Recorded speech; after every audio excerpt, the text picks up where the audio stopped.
মা কি রান্না করছো আজকে? এই তো দেখ, এক কড়াই ভর্তি মাছের মাথা ভাজছি। দেখেছিস কতগুলো?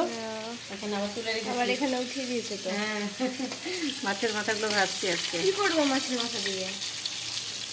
কি করবো বলতো? মাছের মাথা দিয়ে আজকে মুড়ি ঘন্ট রান্না করবো, মুগের ডাল দিয়ে। আর এই যেখানে ডাল বসিয়ে দিয়েছি, ঠিক আছে? একসাথে দুইটা কাজ। হ্যাঁ, একসঙ্গে দুইটা কাজ হচ্ছে। এতে মাছটা ভাজা হয়েই গেছে, ঠিক আছে? আর ভেজে এর মধ্যে এবার মশলা করে ডালটা দিয়ে দেবো, তাহলে তাড়াতাড়ি করে রান্নাটা হয়ে যাবে আমার। দারুণ লাগে মাছের মাথা দিয়ে মুগের ডাল মুড়ি ঘন্টটা, আমার খুব ভালো লাগে। ঠিক আছে, করো তাহলে ভাজো মাছ। মাছ ভাজা হয়ে গেল এই যে, ঠিক আছে? ঠিক আছে।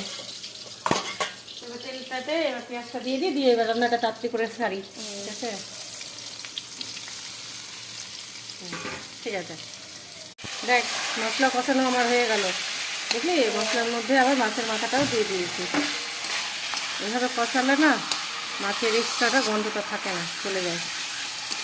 আর এর মধ্যে দেখ তেজপাতা, গরম মশলা, শুকনো লঙ্কা, তারপরে জিরা, এগুলো সব আবার ফোড়ন দিয়েছিলাম।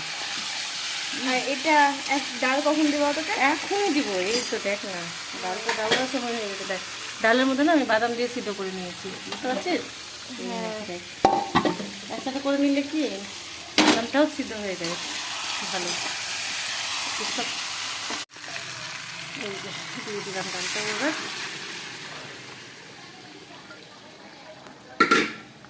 হয়ে গেছে রান্না? না না, এখন তো ডাল দিলাম, তাই? এবার ডাল দিয়ে একটু কষিয়ে নিই, তারপরে হয়ে যাবে।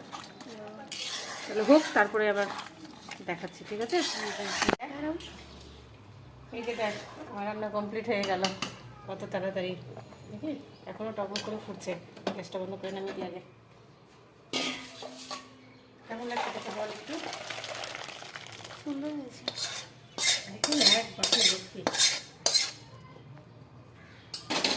দারুণ হয়েছে। আর সেন্টটাও খুব সুন্দর, দেখ বাদাম, তারপরে মাছের মজুগুলো সব এই যে দেখ ভেসে ভেসে আছে, দারুণ লাগবে খেতে। চল রান্নাটা রেখে দিই।